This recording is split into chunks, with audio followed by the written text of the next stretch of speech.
अस्सलाम वालेकुम, welcome to my channel.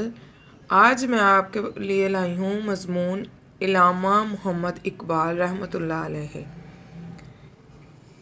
पैदाइश इल्लामा मोहम्मद इकबाल 9 नवंबर 1877 को सियालकोट में पैदा हुए।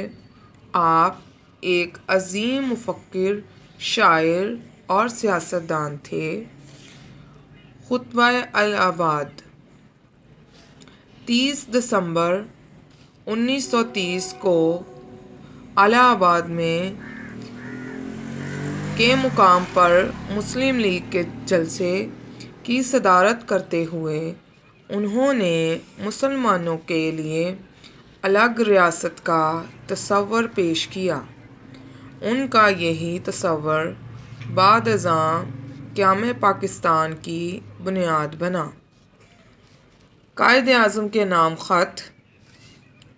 आपने कायद-ए-आज़म के नाम ख़त लिखा जो इन दिनों इंग्लैंड में थे। आपने ख़त में कायद-ए-आज़म को मुसलमानों की क़यादत संभालने की तरग़ीब दी। आपकी कोशिश से कायद-ए-आज़म वतन वापस आ गए और बरसगीर पाक व हिंद के मुसलमानों को एक झंडे तले जमा किया।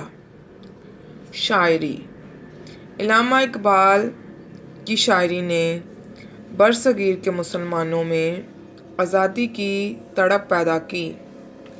वफ़ात इल्लामा इकबाल अपने ख्वाब की ताबीर ना देख सके और 21 अप्रैल 1938 को वफ़ात पा गए। या रब्बे दिल मुस्लिम को ज़िंदा तमन्ना दे, जो क़ल्ब को गरमा दे, जो रूह को तड़पा दे। पाकिस्तान ज़िंदाबाद।